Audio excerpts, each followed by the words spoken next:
Hello, hello, hello, and welcome to Friday Night Insights. And it is a very special edition because we are joined by at Jon Helmkamp, Jon Helmkamp of Pro Football Network. Jon, thank you so much for joining us here tonight. Yeah, my pleasure. Thanks for having me. I appreciate it. Oh, so exciting to have you. Do you have any other pluggables that you want to plug other than all the work you've been putting out over the past weeks and weeks and Yeah, I mean, really, Pro Football Network is, it's my home for everything. We're cranking out a ton of content, written, audio. We're doing a whole bunch of video stuff. It's really just a multimedia approach to fantasy football, and the website's just going bonkers and growing by the day. So it's a lot of fun. Go join us over there. Check out what we're doing. I'm blessed to just work with a bunch of people way smarter than I am that somehow decided to give me a chance, and it's been a blast to be there. So really, really exciting. And also, no, I don't know who Amanda is. So we're just not going to talk about it. This is my bomb shelter of a basement. There is painting all over the walls down here from the previous owners, like grandkids. And this just happens to be right behind my desk. So I haven't been able to cover it yet. I've had multiple people tell me that I should just leave it and it should just be a shtick now, where like Amanda's always in the room. Amanda, please. Yes, exactly. And of course, it's not just Jon joining us. We do have our regular casting crew. We are joined, of course, by at that FF nerd, Jason Draven. Hey, I'm the only one who's been here the past couple of weeks, so I have to hold the fort down and finally bring you guys back. I had a wedding. I'm sorry. I was busy. I was busy hard celebrating. Canadian right there with the sorry. I was busy celebrating love, Jason. You had no love of football, clearly. Oh, my goodness. Oh. Well, on that note, we're going to go to Jordan here and say hello to Jordan because Jordan is much better than Jason in my books at this point. Wow, that's great to hear. I'm very happy to hear that. And I want to thank, first and foremost, Mike Manning, our colleague, for filling in for me twice. Obviously, I've been here for 2 weeks, and I apologize for that. Like a Canadian apology, right, Jason? I have been a slave to the workforce both times. Unfortunately, I can't control when they like to schedule me, even though I enjoy my Friday nights off talking to you guys about football. But I'm happy to be here this week, and Jon's here too. It should be a great episode. Jordan's just a slave to corporate media at this point. I am. And Steve Bonham, our boss here at ImportantNonsense.com, wearing a Bears hat and broadcasting from a bomb shelter proves Jon fits in here perfectly. And he also has a J name. Like, think about that, too. We got 4 J's across the board. This is true. We should have incorporated that in our branding. Worked out very well. Gotta keep it consistent. Steve, for the record, is from the Chicago area, grew up as a Bears fan. He has since mostly given up. He's still there at heart, but he's more of a Cardinals fan at this point. Steve, I'll give a little shout out to you. I spent the last year living in Chicago in downtown, and I was there for less than a year. It was like 10 and a half months roughly, and I just fell in love with that city, and like it is such a part of me now. I absolutely love everything Chicago. So I just decided to adopt Chicago because I broke up with the Seahawks because John Schneider is an idiot. So it was more like, I can't star in your story anymore. I wish you all the best, but I just can't be a part of it going forward. It was really, roaming free agent for sure. So I decided to latch on with Chicago and Justin Fields, and that's worked out really well this year. So, yeah. Well, to be fair, it's not Justin Fields' fault. No. I blame Ryan Pace first and foremost. Second of all, I blame Matt Nagy. But when they have a real coach in 2022, the Bears will be back, baby. Oh, God. Another summer of that is upcoming. We know it. It's going to happen. Not looking forward to it whatsoever. And Mike Manning here in the audience as well. Happy to help bring the Manning cast to Important Nonsense. But our first question of the night comes from Soaring Eagle 175 on YouTube. Should I start Saquon Barkley, who is cleared from his ankle injury? He practiced in full today. Or Javonte Williams at running back alongside Cordarrelle Patterson? Jon, we'll go to you first. Yeah, even though it's anticipated to be a split again, like it has been, I still feel better about Javonte Williams than I do about Saquon Barkley. Saquon, ever since coming back from the injury, just has not been himself from an efficiency standpoint. He's not getting the workload that he was once getting. The matchup against the Chargers is a little bit harder. The Lions have been really soft against the run, although they've been better over the last 4 weeks against the run. They're kind of middle of the pack in fantasy points per game allowed. But Javonte, he leads the entire NFL in broken tackles. Last week, over 90 of his yards came after contact. Like, the dude is just an animal of a running back. And I think that last week he did enough to just kind of further the split a little bit. Like, Gordon's still going to be involved, but if it's a little bit closer to 60-40 instead of 50-50, something like that, I could see that kind of starting to take shape in Denver. So to me, it's Javonte Williams. And I know it feels really bad to leave Saquon Barkley on the bench, but it just hasn't looked right since he came back from IR. Well, it makes you feel a little bit better when you realize Mike Glennon is back at quarterback, Daddy Longneck. And if he's not cleared from concussion protocol, it's Jake Fromm, who hasn't even been there a week. Oh, I'll echo what John said. I am fully on Javonte, even with the Melvin Gordon split. I will say, however, it worries me with Mike Glennon, and I think there's going to be a lot of negative game script, so I don't think Saquon will have as much opportunity. But Saquon did lead the Giants in targets last week with 9, so there is a possibility for a PPR upside. But Javonte Williams, my goodness, did he make of his opportunity on Sunday with no Melvin Gordon?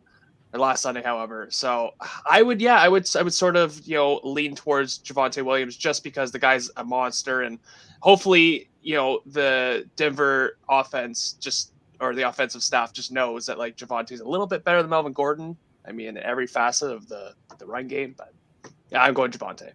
By the way, a fun fact on that Melvin Gordon note, the only run of 20 or plus yards that Melvin Gordon has had this entire year was that like super long 70 plus yard touchdown down the left sideline in week 1 or 2, like super early in the year. Since then, he hasn't had a run of over 20 yards. That's the problem. It's the same problem we just saw from the Pittsburgh Steelers. They completely blew their wad against the Ravens and came out flat. Melvin Gordon blew his wad on that long run. I want to go that far. I'm going to say this is actually really close for me because it is the Chargers. They are missing 2 of their defense. They suck against the run. It's my team, and I say it every week. But the fact that also it seems like the entire wide receiver core for the Giants is out, which makes Barkley very interesting, especially in PPR with more of the workload. That's the only caveat I have to that is if it's PPR, I'm probably going to go with Barkley and his workload. But yeah, it's hard to sit Williams after such a big week and showing that, he can't play very well, but it's still going to be a 50-50 with Gordon because he's there, and I'm hoping that it's an easy matchup and they'll try and rest him more. And we have another question from Soaring Eagle 175 over on YouTube, and make sure to hit us up with your start sit questions and any trade questions you have. So is T. Higgins the better flex play if he's healthy over Elijah Moore, who is also battling a quad injury, or Tyler Lockett? Yes. I like Higgins a lot. I mean, he's going to get a decent target share. I'm more dealing with the injury, and I actually think that this is going to be the DK week. I think it's finally going to happen. Easy matchup. Wilson's going to be able to get it to him. I'm not too worried about it. Are you sure about that? DK, he missed practice Wednesday and Thursday with not only his foot injury, but also he's sick now. Russ hates him all of a sudden.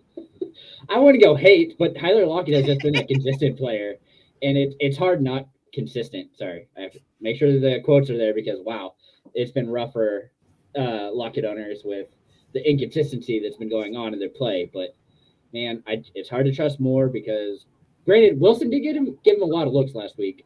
I can't believe that you're sitting Higgins with his hot streak. Oh, no. I will say that asking me to talk about the Cincinnati Bengals wide receiver room is a really good way to get me in trouble after my last summer takes. I don't know if you all are privy to this. I was not very high on Jamar Chase coming out. I do remember so that. That was me. I was that guy. I do. And without going down that rabbit hole, I will just say that it's really nice to see that the best wide receiver for the Bengals has been balling out lately. Higgins has had T. Higgins has had over double-digit fantasy points in 4 of the last 5 games. He's scored over 20 points in the last 2.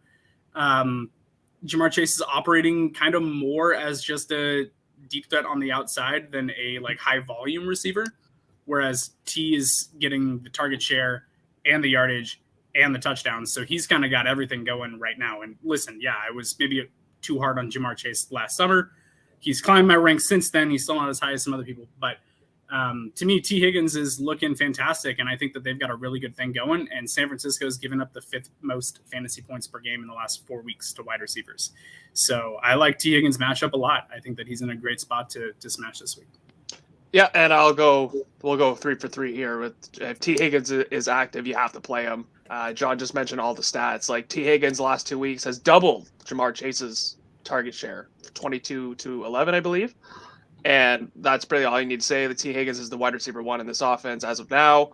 I think it'll be a little closer as the year goes through. I don't think Jamar Chase, you can write him off completely, but T. Higgins on this hot streak, you got to take advantage of it, especially now when you're you're on the doorstep of the playoffs. Play your best players, play your hottest players. Moore's been great. Speaking of hot players, but Jack said he's got a quad injury. Corey Davis gone does kind of open up the door for that. But they are playing the Saints, and I don't know where Lattimore he'll cover. And then Lockett, who Steve just talked about, every week is DK week. Tyler Lockett just makes a cameo occasionally.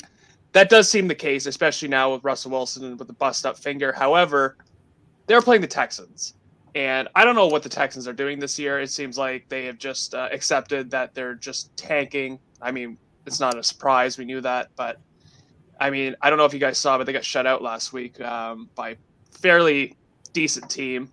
And I can see the same thing. I could just see them just getting rolled over by Russ. Just Russ having a get better week or you know what I mean? Like one of those things.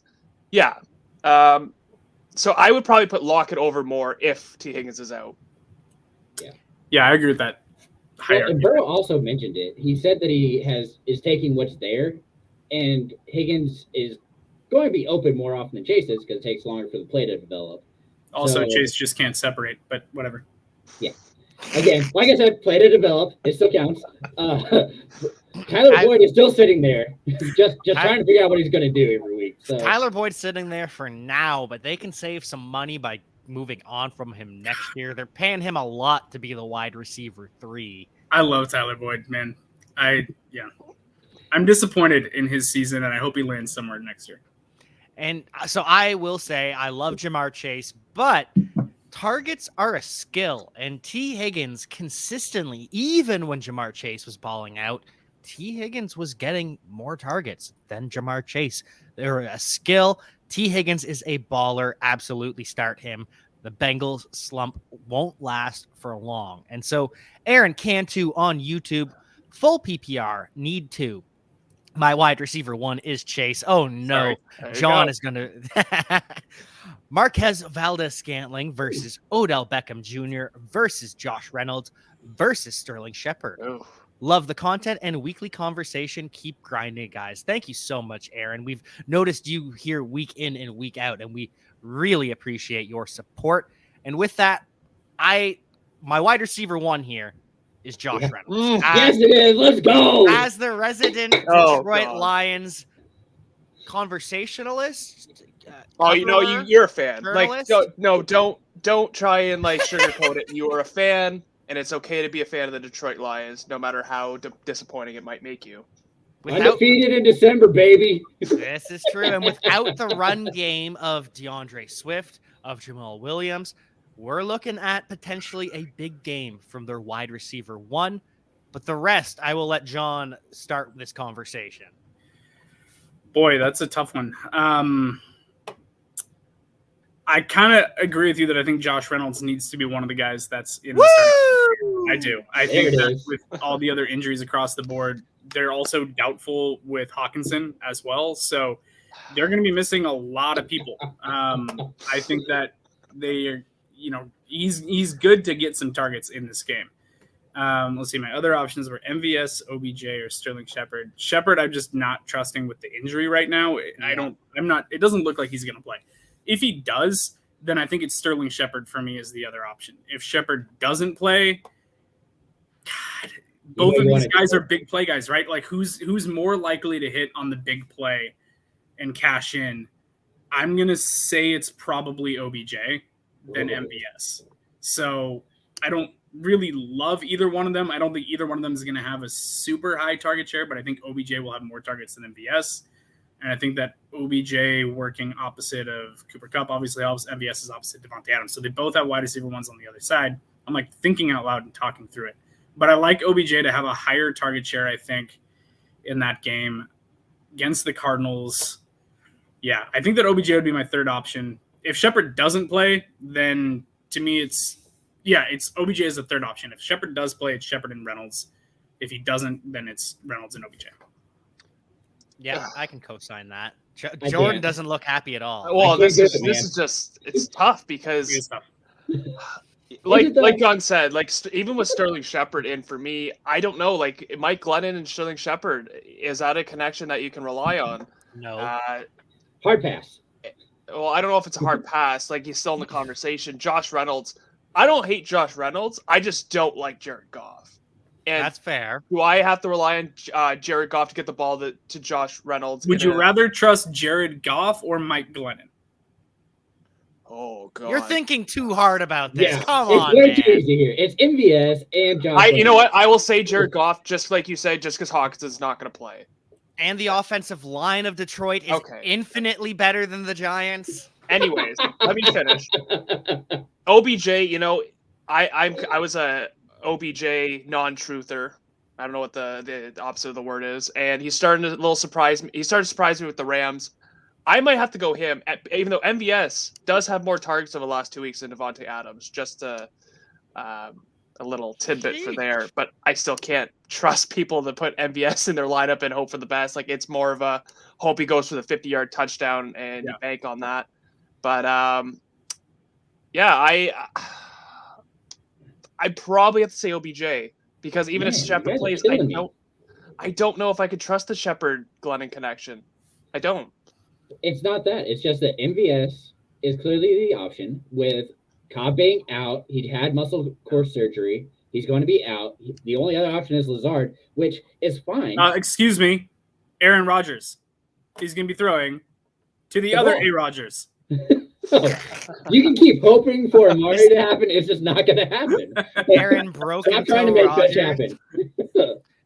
But Rodgers hasn't practiced at all this week. The first team reps going to Ben Kurt. Oh, irrelevant because Rodgers is starting. You know what? I like Ben Kurt only because he is an anti-Madden person, and any player in the NFL that's anti-Madden is great in my books. It's a big Keenan Allen guy, I take it then. It's too bad he can't play this week. But yeah, let's not talk about Keenan Allen. That hurts.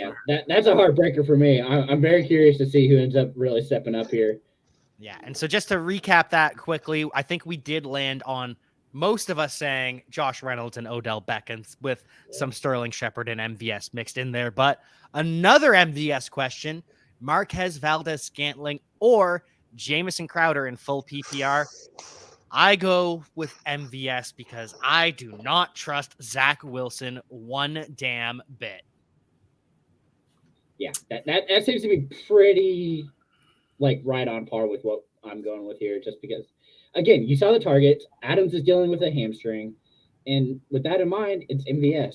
That one shot is all it's going to take, a big play, and you're going to have more points than Crowder will. Let me just ask you this. Vildor. Well, Jack, would you still go with MVS even if Elijah Moore isn't active? Yes, because then it's the Saints smothering defense able to really focus on Jameson Crowder. There's no other threat. I was gonna say I don't think even if they go up, like miraculously they go up, I can't see them running against this team because the Saints have a very tough defense. So I feel like Zach Wilson has to throw to at least win. Well, even with the run, you realize that Carter's out, and so is Tevin Coleman with the concussion. Coleman, yeah.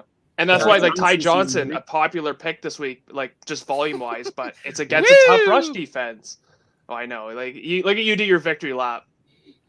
The thing that I'll say about Jameson Crowder is in years past we've thought of him as being a target hog of a PPR weapon, right? Like he's not going to get you a whole bunch of yards. Like I always joke that Jameson Crowder's stat line is like 14 receptions for 41 yards. Sounds like Rondale Moore too. Yeah, kind of. But yeah, speaking of no ADOT, but it just hasn't happened this year. Whoever's been at quarterback, like he's had 9 targets in 2 games. Outside of that, though, he typically hovers between about like 5 and 7 most games. That's not going to get you a whole lot when you're looking at short yardage situations. So let's say you get 6, like last week, perfect example against Philly, 6 targets, 4 receptions, which is a, fine conversion rate. It's about what you'd expect, right? For 62 yards. That actually seems generous. He's had games this year where he had 5 receptions for 38 yards, 6 receptions for 44. He's going to get you just short little dink and dunk passes when you need it. Scantling right now is getting more targets than Jameson Crowder is, and he's getting the ball down the field, and he has the opportunity to score touchdowns in a higher powered offense. So for me, it's MVS over Jameson Crowder would be the option that I would go. Jameson Crowder is not that like PPR monster that he's been for the last couple years. Yeah, thanks a lot, Zach Wilson. Yeah, pretty much ruining everybody. They just need... I don't think I gave my answer. I was getting into it. I think I'll have to go MVS as well, just because MVS has seen a good target share the last 2 weeks, and like John said, it's you can't trust Crowder now. Like even with Elijah Moore out, I agree. I think it's MVS is the play here. Also, I think Zach is going to get sacked like 6 times. So, oh, what a franchise the New York Jets are, truly. They just can't find any luck at quarterback. I feel like they just keep shooting themselves in the foot. And it's just not working out. I feel so bad for that coaching staff moving forward. And so next question here from Kevin Bird on YouTube. Full PPR, should I play Nick Chubb or Uncle Len? Oh. Leonard Fournette. What a great Lombardi problem to have. Len. Leonard Fournette. What horrible matchups for both. Oh, We're talking about the Yeah. Ravens and the Bills as the opposing rush defenses for these two. But the Bills are a funnel defense. That's the only thing giving me a slight edge for Fournette here. Yeah, I mean, I think that I'm going to agree maybe that it's going to be Uncle Lenny. That's really close. Okay, who's the third running back on your team? That's what I need to know. What's the situation where someone's getting benched? Or is this like these are your 2 behind Jonathan Taylor who's on bye and you went running back, wide receiver, running back in your draft? So I'm trying to figure out the scenario here. Well, even if they have Jonathan Taylor on bye, like you could play both of them. So it's definitely Right. somebody like an Eckler or. Yeah, I need to know. I need Or more Dalvin details. Cook. Feel free to send me a DM on Twitter and tell me how this is a debate this week. But yeah, I think that's really tough for me. I think that I'm going to lean Leonard Fournette, but then I worry that we're going to be looking at a Nick Chubb game where suddenly he's 140 and 2 touchdowns. So Yeah. I really hate leaving either of these guys on your bench. You don't have a flex spot? Like you don't have anything? Like what? I'm Super flex. It must be a super flex league. I'm confused. You know what? And I am a big proponent of, trust your studs, but Leonard Fournette, it's vastly underrated. We went into the season, I kept saying, why is Fournette going so low? Because he's going to be their guy. So I want to take a victory lap on that again. Even though wrong, by the way, I was Team Rojo for this season. Completely. I'm sorry to hear that. Yep. But no, if you're full PPR and these are your options, like I agree, John. Like we could see a Nick Chubb game where he runs for 60-yard touchdown, makes up for it. But Leonard Fournette, man, full PPR, he's a target hog. He has a massive role in this offense. 8 targets apiece in the last 2 games. My goodness, you can't really bench him with that production, and especially he does everything on the ground as well. I think you kind of have to go Fournette if these are your options, especially Nick Chubb going against a tough Baltimore defense that kept him bottled up last time they played, and I don't know if we'll see much of a difference. Oh my gosh! Look at his post. What his other 2 running backs are Barkley and Elliott. Also on my bench. No, they're also on his bench. What? Who are you starting? Who's in your starting lineup? Yeah, this looks like one of my teams. How did you do this? I'm super impressed. So while we're waiting for him to make that comment, Cleveland and Baltimore played just 2 weeks ago before Cleveland's bye. And Chubb had 8 carries for 16 yards. So I don't know. There's two schools of thought here, right? It's either Baltimore's got his number and they know how to take advantage of it, or it was a really bad game for Chubb and he's going to come out with his hair on fire and make sure that never happens again. So I'm not sure which way this is going to go, but in the PPR, got a really good point about the receiving work because Chubb just doesn't get it. He gets a couple dump offs a game. 2 catches a game is pretty average for him. Well, and Hunt is back, right? Right. Hunt's back this week. For sure. Want to make sure. Yeah. He is. Yeah, he's good to go. Yeah, and that because it's PPR, I will be siding with Leonard Fournette, although I do need to hear the rest of his team because I'm just baffled. Yeah, it should be Zeke and Nick Chubb and Fournette starting. Yeah. Right. 2 running backs and a flex. So who else is in that lineup that's making it so it has to be a super flex. How do we feel about Zeke this week? Because when we watched him in that Saints game, my God, he looked like David Johnson with his last season with the Cardinals. Man, he looked like he was running with a piano on his back. But I think the volume is what's going to help. No, and that's to say Tony Pollard might not play, and I don't even know who's behind Tony Pollard. So Zeke will get his opportunities. So I don't know, though. It just depends on his knee, on his injury. Because I would even, if both guys are healthy, I'd probably go Zeke over Chubb. If Zeke is healthy, we don't know about that. So well, he was a full participant early in the week in practice, so I think that he's trending towards getting his full workload. And Pollard has a torn plantar. Tommy, we've talked about this. Tommy, that's my coworker. He sees Amanda in our meetings. Thanks for joining us, bud. A torn plantar fascia is very painful. Excruciatingly painful. Pollard shouldn't play. If he is somehow active, he's like a break glass in case of emergency sort of situation. So to me, Elliott's going to get 20 plus touches in this game. And even if he is only running for 3.5 yards a carry in this one, I just think the volume play that he's going to get in a high-powered offense, he's probably a good lock for a touchdown also, is just someone that needs to be in starting lineups. Yeah, because the backup is actually Corey Clement. Oh, wow. That's right. They just signed him. Yeah. Wow. Just a side note there for you. Ooh. Yeah. Wow. Has he played for all 4 NFC East teams? He played for Washington? I don't know if he did. I think I'm trying to think because I know he's been around the map since he left Philly, so I don't know. He's got the Alfred Morris. Talk about just a guy. Like Mo Alley Cox. All right, so we're saying Leonard Fournette or Ezekiel Elliott. That's another part of this debate. I'm so baffled how he has Barkley out. Here we go. Starting Brady, Mixon, Fournette, Devontae Adams, Godwin, Kittle, and then so you can't. Or Mixon might not play though. Yeah, that's where you're going to have your issue. You probably slide him right in. God, how do you have what a lineup bevy of running backs? It has to be a small league, or everybody went wide receiver heavy.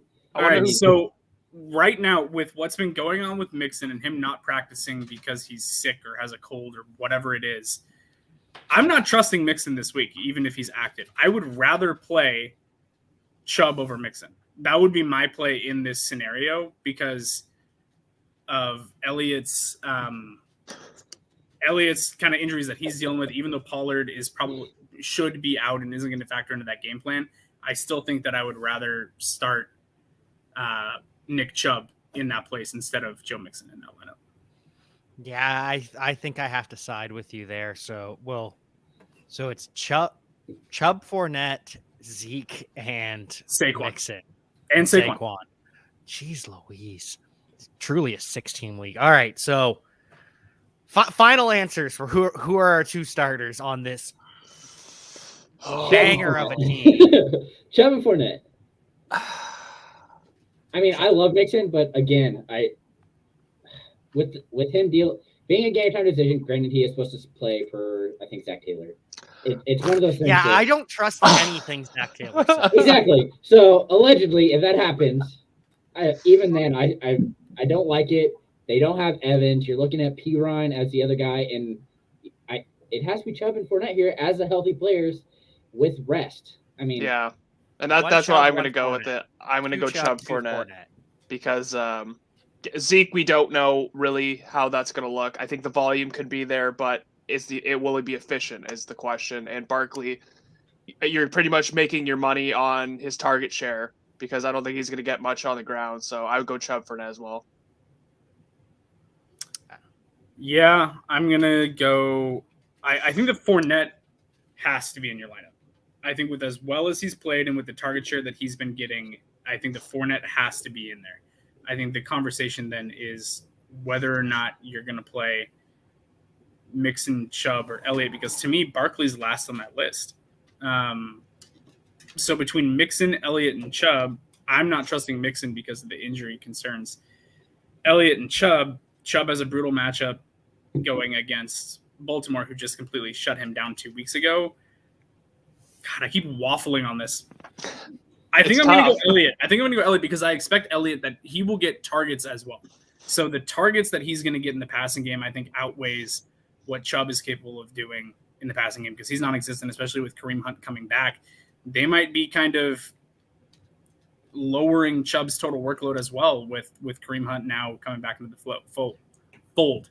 So I'm going to go Elliott and Fournette would probably be the two that I would start. Unfortunately, for terms of parity, I'm going to have to side with John. So now we are tied. Leonard Fournette, he gets all 4 votes, but now we are tied 2-2. I am not a crook. Look at me. But tied 2-2 between Nick Chubb and Ezekiel Elliott because without Tony Pollard, with the plantar fascia, he's going to get so much workload, even though he's not healthy, not close to healthy, but it's not going to matter. Did you really just throw in a vague Richard Nixon? Yes, he did. There? I just saw myself. I just saw myself in my camera and just, a little bit. We were really setting the bar high this episode. Well, you've got John here. We have to, of course, reference all the pop culture that we know. Oh yeah, 1970s U.S. presidents. Yeah, that's exactly where we're at here.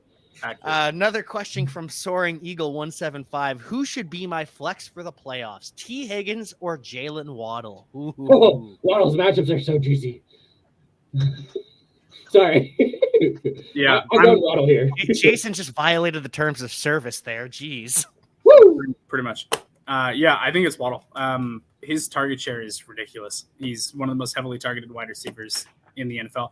And assuming that this is either PPR or half PPR, then it's got to be Waddle for me. And that, like you said, that schedule is crazy good. I mean, they're both great players. I don't think you can really go wrong here. I would be interested to know who your wide receiver 2 is and, have that conversation just like we did with the last guy.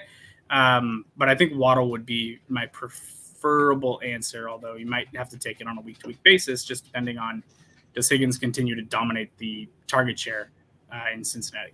Yeah, because the Dolphins get the Jets, Saints, Titans, and Patriots in the season. So I mean, 2 of those, Saints, Patriots, not guarantees. I'm still going to go Waddle, though, even though Devontae Parker came back after 3 weeks after just disappearing, got 11 targets. So Jalen Waddle's still at 12, but he's not just the only person in that receiving core with Gesicki or whatever. So I want to see how much Devontae Parker will eat into the target share. I'm sure they can survive themselves, but just like Chase and Higgins, it's possible. I am going to give the slight edge to Waddle because he's been so good over these last couple of weeks, and I don't see him slowing down. He's pretty much to his guy at this point, whereas, Burrow at any point could go back to Chase. We don't know that. I will say this to Higgins' credit. The Broncos, okay, so, but the Ravens are a pass funnel through and through. They've been one of the hardest defenses against the run while allowing big plays through the air. So, and soon to be bigger too, because Marlon Humphrey is done for the season now. Yeah, so I could see T. Higgins having a really big day against the Ravens. So like I said, you don't have to lock this in unless you do for all 3 weeks, right? So I would probably lean Waddle in the first round of the playoffs, and then I might go T. Higgins in the second, as long as we see T. Higgins, sustaining the target share this next week like he has. Yeah, because Higgins will have the Broncos, Ravens, Chiefs, Browns. So you can pretty much alternate and be perfectly set. Well, hopefully no one's playing their championship week in week 18. But week 17 against the Chiefs, meh. And like John said, it'd be good to know what other receivers you have, because if that's your flex consideration, we'll have to see like what the other guys are, because those two you could start on a weekly basis. Yeah. Mm-hmm. Yeah, who would have thought that Jalen Waddle would be turned into Deontay Johnson? He's got the low ADOT. You thought he'd be the low ADOT guy? I thought he'd be good, but I thought it would be bombs down the field and he'd be doing all this like this deeper run after catch. I didn't see the short area separation, baby. You gotta get the separation. Yep. Yeah, I love Waddle. I loved him coming out. He was my wide receiver 2 in this class because he's just filthy in route running. And yeah, I figured he'd be a target hog, and he's done that. It's been delightful. I'm quite happy with my Jalen Waddle shares. I was more worried about just like how many just the target share, so many mouths to feed, and a lot of that had to do with Will Fuller, and of course Will Fuller just decided to revert back to the usual Will Fuller and only That's how I was going to go. He's going I'm so happy that I have Will Fuller in 30% of my best ball rosters. You know what? That was the thing. He's a great best ball receiver, and it wasn't even that this year. Like I can't remember. It's a finger. He hasn't played because of a finger. You went on this rant last week, Jason. I know. I'm a little salty still on that one. Just a smidge. But long short of it, Jalen Waddle is the answer. And so if anyone else has any questions, make sure you hit us up in the comments and we will answer them for you. But in the meantime, we will pivot to last night's game, Vikings Steelers, where it was. Vikings tried to do it again. They tried to do it again. Is exactly what you would expect from a Vikings and Steelers game, honestly. Oh boy, Kirk Cousins, he's so happy just taking his little check downs and well, except for Osborne taking it to the house. Yeah, that was a big play. Jefferson should have had at least another touchdown, and I'm still real salty on it, but you can only do so much. You are never satisfied. Whatever happens. No, because I just got Jefferson and I want to celebrate. You're never content with just like what happens. You always need to have more. Well, and I did Ben this week. Who wrote the show sheet? Most of us. We just kind of throw stuff together. Okay. Who wrote Justin Jefferson had a rough day? That would be Jason. Like, okay, like I get it. He had 50 targets and he only got 7. Like, I get it. But 79 in a tutty is not a 7 rough of 15 day at the office. It's not even 50%. Okay. What are you doing? Touchdowns count for bonus points, I guess. Like, I don't like. Is it a completion percentage league that you're playing in? I'm confused. Because yes, he didn't have the most efficient day. It could have been much bigger. He did drop another touchdown for sure. But 79 and a touchdown with 7 receptions is still over 20 fantasy points. Like, come on.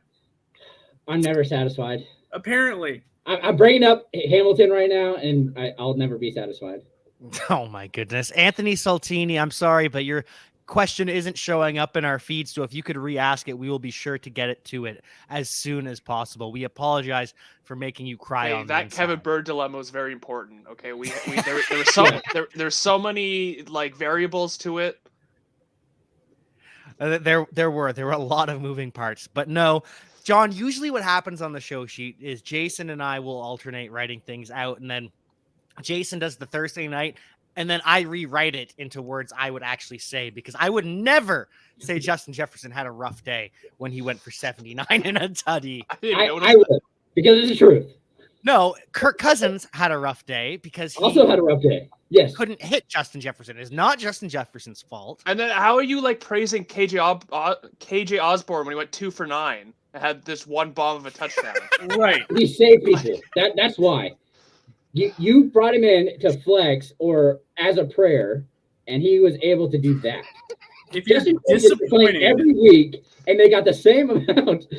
Welcome, Violet. Steve? If you're disappointed that your wide receiver gave you over 20 fantasy points on Thursday Night Football, I can't help you. Like, I don't know what else to say. If you lose because Justin Jefferson didn't get you 35, you don't have a good lineup. This seems pretty okay. I just traded for him. I wanted to do better, and it's not happening right now. Oh my goodness! Cry me a river. He had 35 last week. I wanted to. You're in the bargaining. He's in the bargaining stage right now. Okay, Smaug, with your collection of precious jewels. Just a Richard Nixon reference and a Smaug reference. Who am You're I? on it. We're just covering everything on this show. Framorama wants to know, my team has been hammered with injuries entering the playoffs. Need the magic combo of receivers to offset my WWRBs. Pick 2, Brandon Ayuk, Scary Terry, Michael Gallup, and Mike Williams. It's a good crop. That is. Yeah, it's definitely Mike Williams based on everybody being out. And then I'm probably going to go with Okay, because Terry's getting the Trevon Diggs treatment. Yeah, that's why I'm like, but Terry should still see a good portion. I'm still probably going to go Ayuk just because it's upside. There's more upside there. And Kittle, Neil and Steve had it right and said that Kittle was going to get the targets, and he did last week. I just don't know if it's going to happen again. And Ayuk is still going to be pushed off to the side because, granted, he's not as talented as Debo. But also, Debo might play. It's not. And if he's questionable. He got in a limited practice today. And if you look at the Bengals defense, they're going to be without their top cover linebacker, Logan Wilson, which makes Kittle more attractive. Meanwhile, if Debo doesn't play, then we're going to be looking at Ayuk on Chidobe Awuzie, which is less than ideal as well. So this is tough. I think you got to play Mike Williams with Keenan being out. I think Mike Williams is going to see 10 targets, and a lot of them are going to be deep shots. So I think you got to play Mike Williams.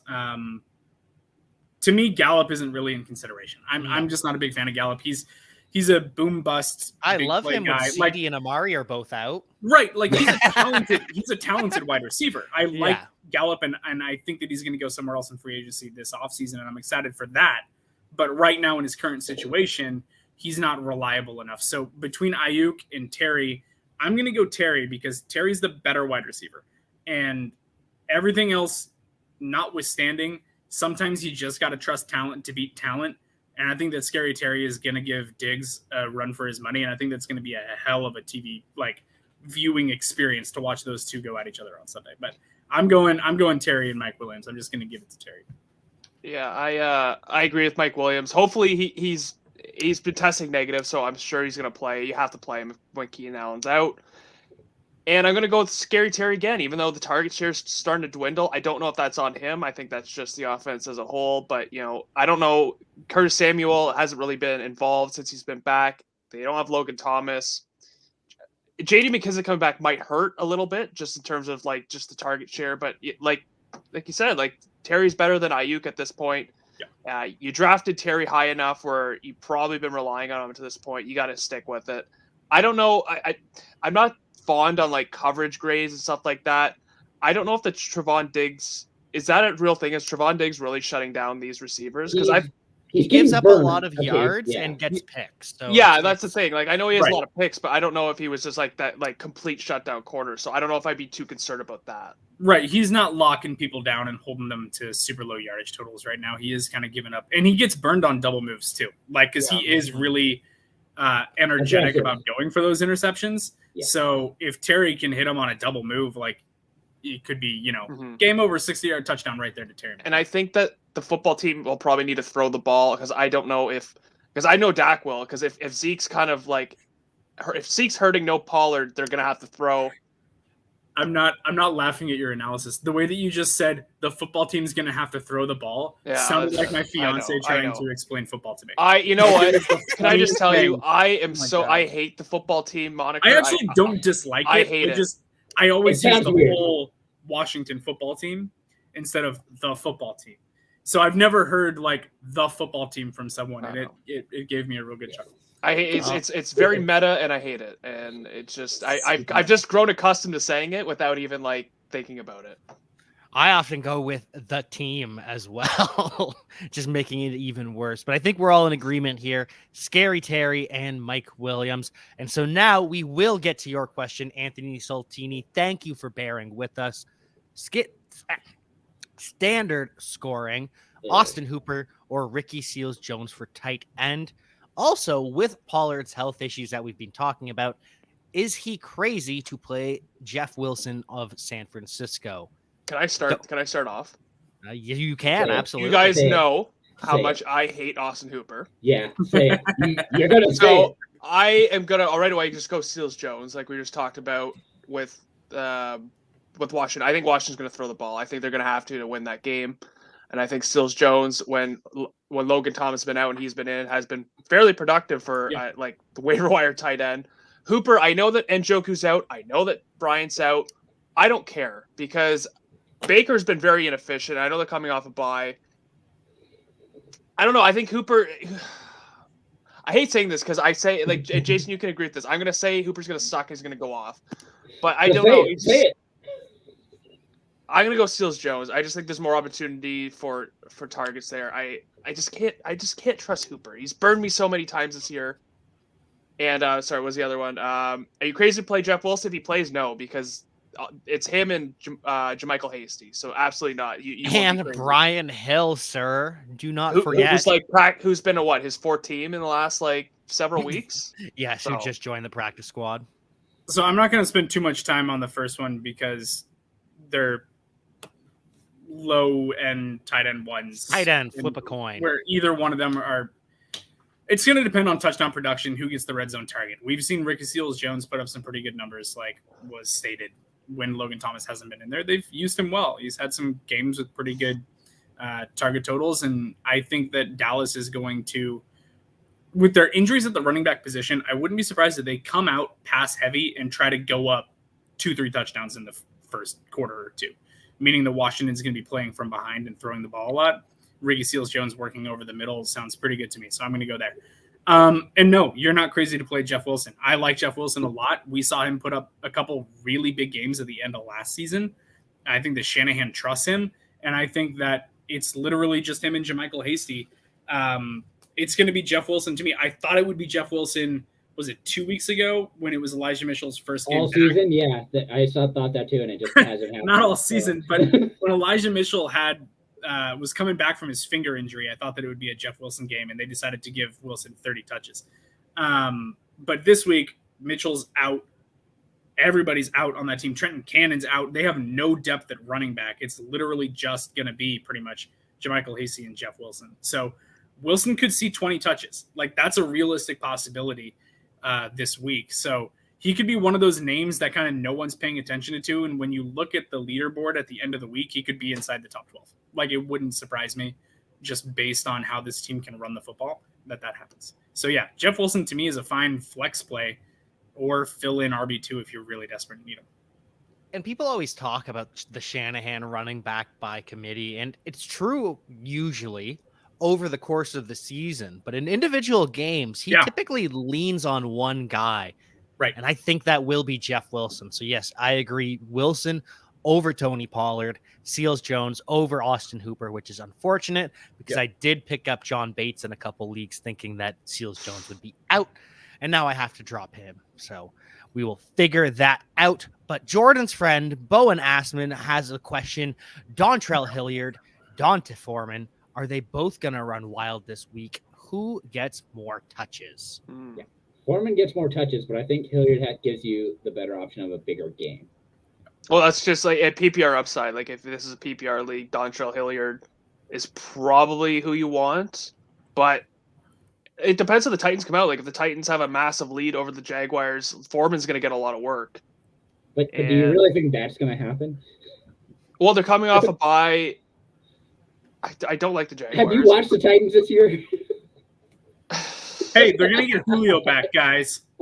That I was gonna say that, but I couldn't convince myself to actually full on say that seriously because I don't know if that's gonna make much of a difference.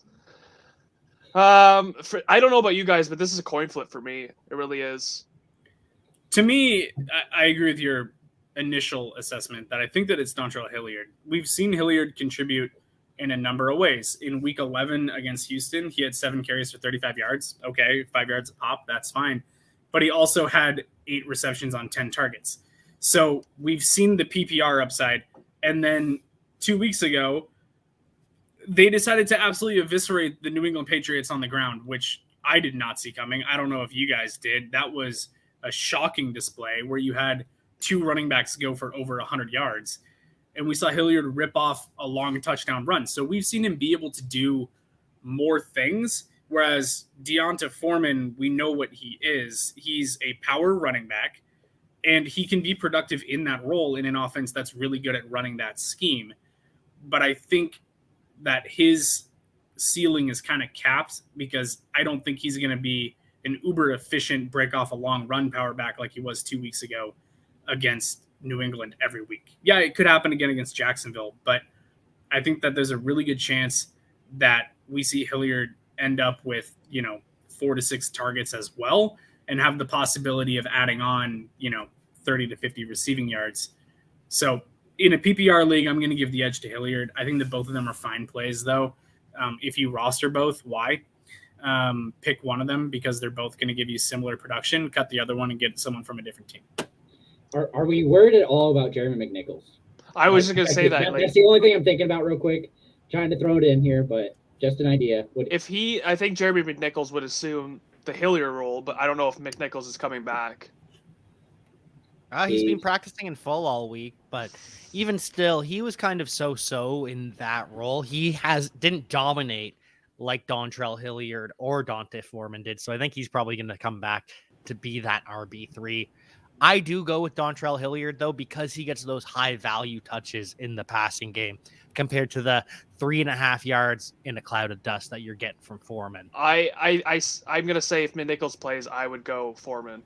Just because I'd be scared of just who's playing on the passing downs, because we don't know. And I know Hilliard looked good in that Patriots game, but he had 2 targets before their bye. So I just Twitter searched McNichols and found something way inappropriate. So I'm a little shell shocked right now. What were we talking about? I was just saying if McNichols is active, then I would stay away from Hilliard, just because I don't know what probably. Yeah. I think that I would lean that way too. I think that that's good, a good way to go about it. I think if,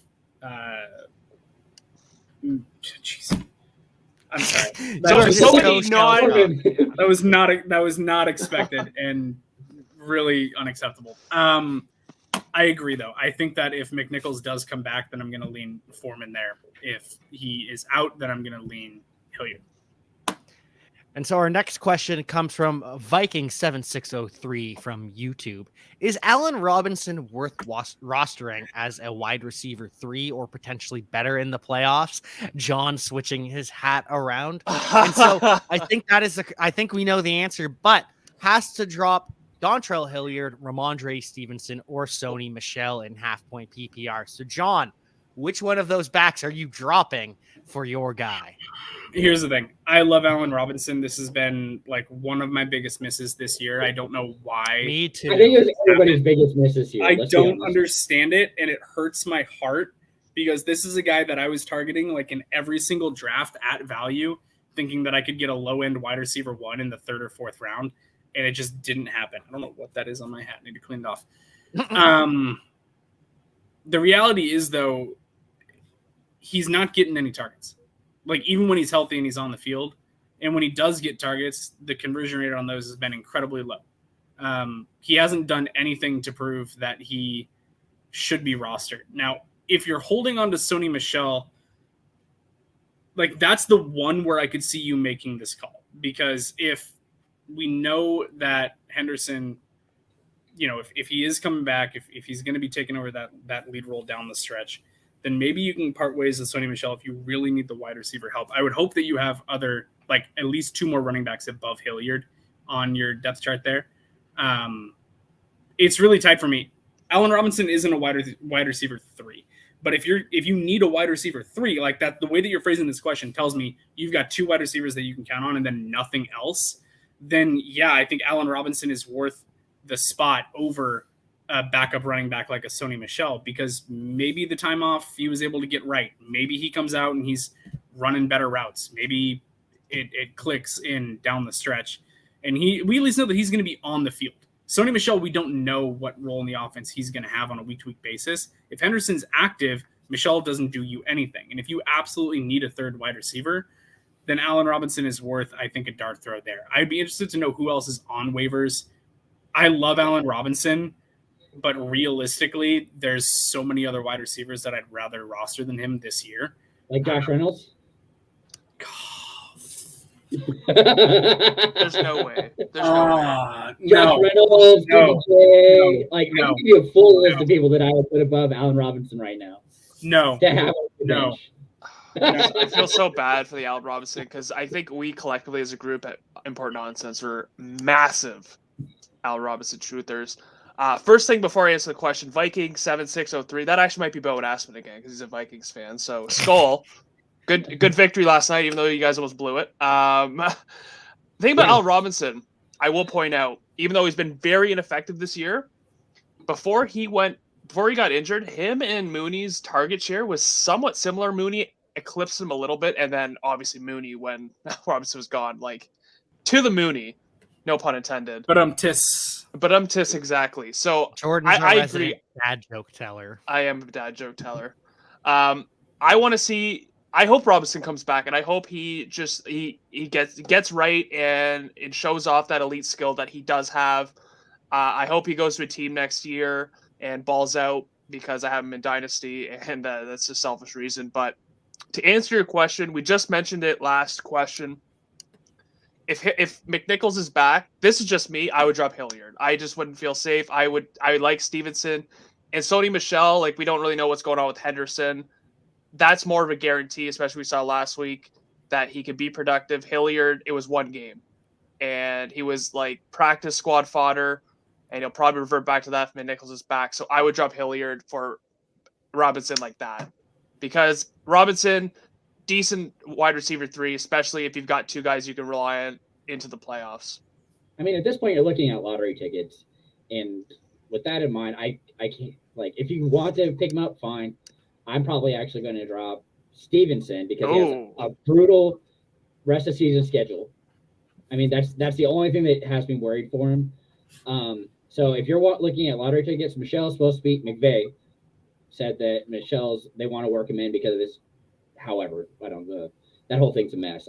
It's hard to trust, but if he is actually going to be worked in and be the guy who is more of a steady back as compared to Henderson, who's more explosive, and try to keep him healthier longer or whatever until, I mean, they're just going to use him this year and then you'll have Akers. So it won't really matter. But Michel's okay, and you have Hilliard, who, again, they can't seem to stay healthy in Tennessee. So you might as well just keep him and hope that he's a lottery ticket guy and he ends up winning it all because that's your best bet.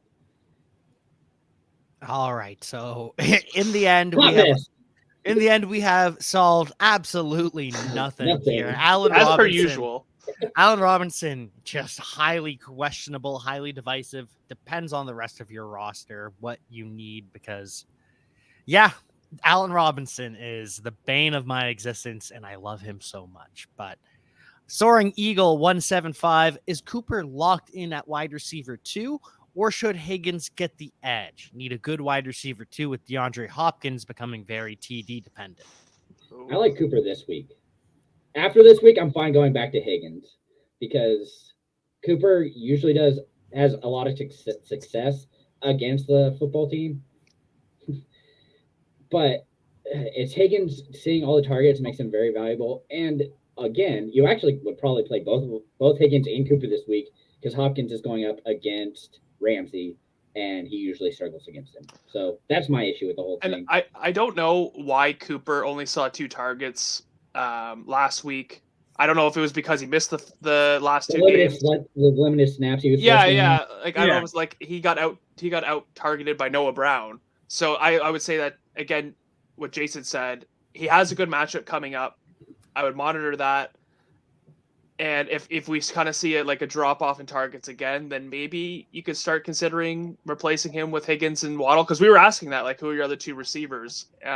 So you've got good backups if Cooper absolutely bottoms out. But I think Cooper this week is a good enough It's a good enough play that you can feel confident about putting him in. Okay, can I be spicy? Absolutely. Okay. Other than 8 receptions in week 8, Amari Cooper has not topped 5 receptions since week 1. Wow. That's it. That's it. He's really been pretty trashy and touchdown dependent to be even in the wide receiver 2 consideration, other than 2 monster games that he's had this year. So for me, give me T. Give me the guy that's looking at getting 8-10 targets a game right now in an offense that is able to move the ball downfield, whereas Amari Cooper can just disappear in this offense at times. Even though Tony Pollard is likely going to be out in this game, I just don't think that Amari Cooper has a significant role in this offense anymore. Week 1, he came out and balled out. Since then, CeeDee Lamb has been the wide receiver 1 of the Dallas Cowboys. So to me, Amari Cooper, feel free to leave him on your bench. Put in T. Higgins. Give me the guy that is getting valuable targets. He's scoring touchdowns. He's putting up monster yards after the catch. He's getting a high target share. He's doing everything that you want, honestly, a wide receiver 1 to do, but no one's calling him that yet. He's doing all of the good stuff that elite wide receivers do, and Amari Cooper is not. So give me T. Higgins over Amari Cooper pretty handily. Like, to me, it's not close. Like, I'm not even waffling on that decision. I'm just going swap and moving T. Higgins right into that spot. Yeah, you kind of convinced me. I didn't realize how bad it was in Amari Cooper land. Yeah. Lamb has clearly separated himself. However, like I said, this is the 1 week that I would play those 2 over Hopkins. Yeah, like this. They're not, go Higgins. Like I said, if Amari Cooper doesn't show up this game, then feel free to just don't drop him, but feel free to bench him for the rest of the year. Yeah, the Hopkins versus Ramsey scenario is pretty rough as well. So I can definitely see a case. No, I can't. No, I'd rather play Hopkins. I'd rather play Hopkins even against Jalen Ramsey than Amari Cooper, who I just have zero trust in. And because I said that, he's going to have 9 receptions for 140 yards. Remember, Jalen Ramsey isn't shadowing the way he used to either. He's spending a lot of time at that star position, moving from slot to outside, blitzing. So it's not the old Rams defense. Historically, Ramsey eats Hopkins' lunch. It will be interesting to see how that one shakes out. Looks like our final question of the night. If anyone else has any questions, make sure you hit us up because we'll be wrapping up the stream shortly here. But from Framorama, would you guys start Jeff Wilson, not Zach Wilson, Jeff Wilson or Dante Foreman? And I think the certainty of Jeff Wilson's role, if he plays, leans Jeff Wilson for me. Yeah, I can jump in. To me, it's Jeff Wilson on volume because with no one else in that offense, I think that Wilson's going to be the featured back in this one. And Shanahan is familiar with him, knows how to utilize him. We've seen him post big games to close out last season when, oh my God, who's their lead back that's been on IR the whole season? Mostert. Thank you, Raheem Mostert, drawing a blank. Since Raheem Mostert went down at the end of last season, Jeff Wilson was the one that stepped in and played incredibly well. So there's no other running backs on that offense pretty much that I think are going to see meaningful work. I think it's going to be Wilson. Whereas Deonta Foreman, there could be 3 running backs in that backfield if McNichols comes back that kind of cannibalize into each other's workload a little bit and take away the upside. So I'd rather go Wilson. That's 2 Wilson. You want to go, Jason? I think it will depend on if it is PPR or not. Because that is the only thing that I have the issue with. I'm fine with Wilson as a volume play, but it's Shanahan, and I can't do it. I can't trust the man to give that guy enough touches for him to have value. And it pisses me off that I have to even bring it up because I was on Jeff Wilson all year to have him have a good game. Finally, you can't I've given up hope. On him all year, and then when it's finally has to be him, pivot off. It was supposed to be him 3 weeks ago. Why? Because Elijah Mitchell's better. He wasn't then, yes, and that was the issue. He's always better. I think it's Jeff Wilson. And it's not even close. Like Jermichael Hasty, the only other back, hasn't seen more than 5 carries in a game this season. So The only time he's seen double-digit carries too, he had, I think, 1.8 yards per carry. 2.4, but it doesn't matter. It's apples. Okay. It's the same thing. It's 12 carries for 29 yards last season against Seattle. He had a touchdown though on the ground. But anyways, yeah, it's Jeff Wilson, because Shanahan loves to use the running backs, and whatever game that was, that Jeff Wilson was a guy. He still had 19 carries. He wasn't efficient with them, but he still had the carries. And you know what? Maybe he'll find success against the Bengals, but at least you know that the volume is there, and that's all you need to know. With Dante Foreman, we'd have no idea what that backfield is going to look like. Is McNichols going to be back? Is he going to be getting carries? You know what? He's a betting favorite. A Julio week. Well, not just that, but obviously, like, he's most likely to get the majority of carries in the backfield, but we don't know if that's going to even be double digits. So I would go Wilson for sure, because Devontae Foreman was like on a practice squad before Derrick Henry went down, whereas Jeff Wilson's been in the Shanahan system for 3-4 years, knows it, can succeed with it. So he has been beaten out by Elijah Mitchell. Elijah Mitchell's good. I don't know why Jeff you say Wilson that, had like a torn meniscus. Thing. He had a torn meniscus, didn't start the season. Elijah Mitchell is good. He is more athletic in every way than Jeff Wilson. He is a feel like I've heard this about Trey Sermon too, but no, because Trey Sermon is not as athletic as Elijah Mitchell. Anyways, thank you for joining us here tonight, Jon. Make sure everyone here follows at Jon Helmkamp on Twitter. Check out his work over at Pro Football Network. And there was something else I was going to plug for you as well, and now I can't remember. I don't really do anything else, so I don't know what the third thing would be. Yeah, completely gone out the window. No, I think it was going to be something about your love for Jonathan Taylor. Oh, yes. And Amanda. Oh no, that's it. It was Amanda. It was Amanda. It was no. You mentioned you love Jonathan Taylor. Oh yeah. I'm gonna stress this. I love Jonathan Taylor. I love Jonathan Taylor so much that he's the only person on this planet that I would donate an organ to. Not my family, not my closest friends. If Jonathan Taylor, if he wants anything of mine, any possession I have, he can have. Doesn't matter what it is, he can have it. Go to my Twitter and go to my pinned tweet, which is a video clip of Jonathan Taylor destroying UCF and me calling him my 2020 RB1.